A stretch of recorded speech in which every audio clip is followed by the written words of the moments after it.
اعوذ باللہ من الشیطان الرجیم بسم اللہ الرحمن الرحیم۔ السلام علیکم ناظرین، میں ہوں آپ کا میزبان Mirza Nadeem Baig, programme views on news with Mirza Nadeem Baig میں۔ ناظرین محترم، آج 2 نومبر 2021 ہے اور منگل کا روز ہے۔ منگل کے روز کے خبرنامے کے ساتھ آپ کی خدمت میں حاضر ہوں۔ جیسا کہ آپ جانتے ہیں کہ ہمارے خبرنامے میں اسپین، یورپ اور دوسرے ملکوں کی خبریں بھی شامل ہوتی ہیں۔ آج کی سب سے پہلی خبر کا تعلق اسپین سے ہے کہ اسپین کے جزیرہ کناریا کے علاقے لا پالما کے رہائشیوں نے آتش فشاں کے لاوے کے خطرے کی وجہ سے قبرستانوں سے مردوں کو نکال کر دوسری جگہ منتقل کرنے کا مطالبہ کر دیا ہے۔ حکام نے مردوں کی باقیات کو قبرستان سے نکالنے کی تجویز کو ناقابل عمل قرار دے کر مسترد کر دیا ہے۔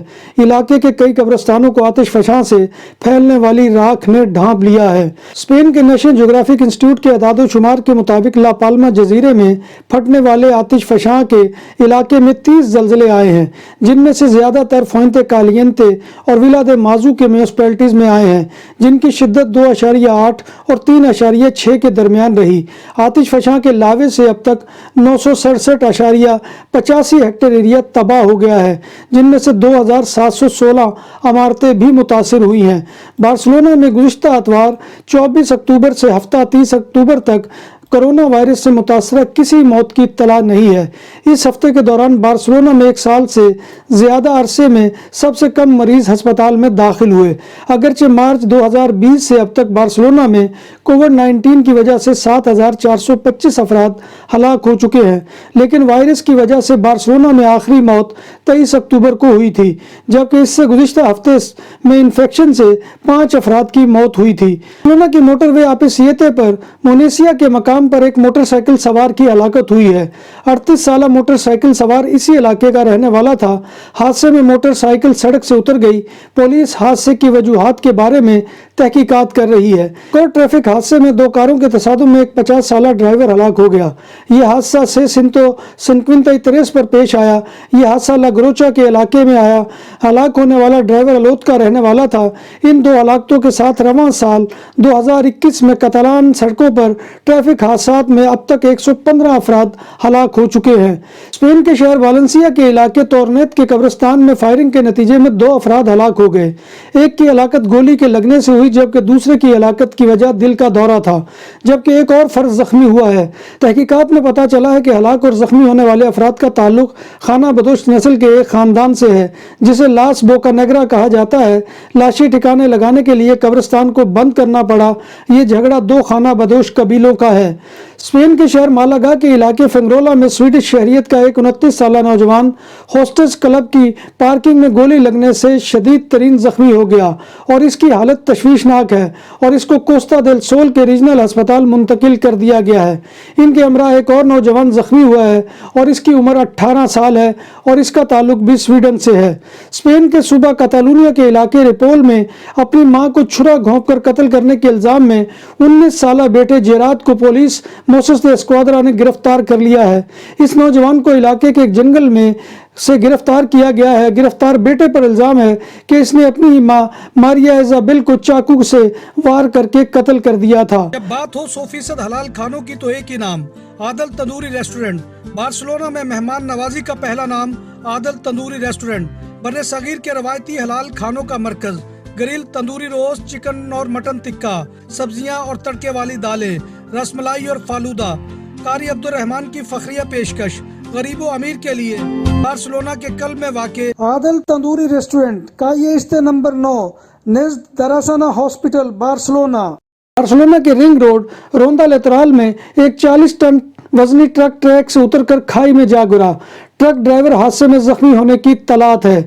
بارسلونا میں پولیس گواردیا اربانا نے ایک تفریحی علاقے میں 11 موبائل فون چوری کرنے کے الزام میں 3 افراد کو گرفتار کر لیا۔ یہ گرفتاریاں گزشتہ ہفتے کو سان گرباسی کے علاقے میں ہوئی۔ چوری شدہ فونز کی مالیت تقریباً 12,000 یورو ہے اور گواردیا اربانا انہیں ان کے مالکان کو واپس کرنے کے لیے ضروری انتظامات کر رہی ہے۔ امریکہ سے فائزر ویکسین کی 13 لاکھ خوراکیں اتوار کو پاکستان پہنچ گئی۔ امریکی سفارت خانے کے مطابق امریکہ پاکستان کو مجموعی طور پر 2 کروڑ 30 لاکھ انسداد کورونا ویکسین عطیہ کر چکا ہے۔ پشاور ایئرپورٹ پر قیمتی موبائل سے بھرا بیگ نامعلوم شخص گرفتاری کے خوف سے چھوڑ کر فرار ہو گیا۔ قومی ایئر لائن کی پرواز پی کے 284 دبئی سے پشاور پہنچی تھی۔ سول ایویشن اتھارٹی کے عملے نے بیگ کو اپنی تحویل میں لے لیا ہے اور بیگ کو چیک کیا تو اس میں لاکھوں روپے مالیت کے موبائل برآمد ہوئے۔ بیگ میں 141 آئی فون موجود تھے۔ جاپان کے شہر ٹوکیو میں جوکر کا روپ دھارے ایک 24 سالہ نوجوان نے ایک ٹرین میں مسافروں پر چاقو سے حملہ کر دیا، جس کے نتیجے میں 17 افراد زخمی ہو گئے۔ اس نے پہلے ٹرین کے ڈبے میں ایک محلول سپرے کیا اور پھر اسے آگ لگا دی۔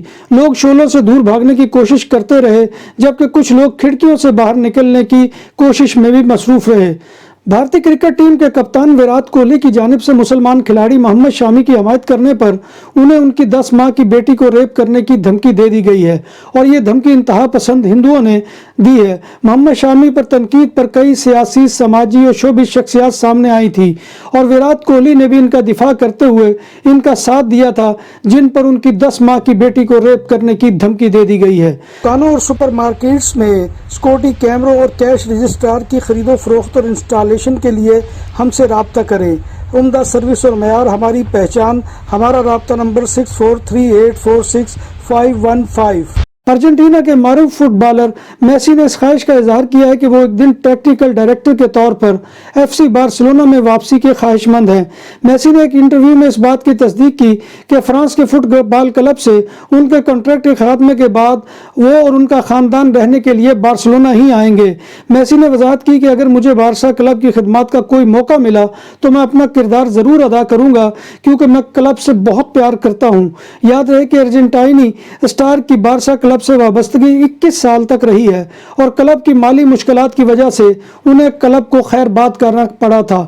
ناظرین محترم، یہ تھا آج کا خبر نامہ جو میں آپ کی خدمت میں لے کر حاضر ہوا تھا۔ امید ہے کہ آپ کو ہمارا یہ سیگمنٹ پسند آئے گا۔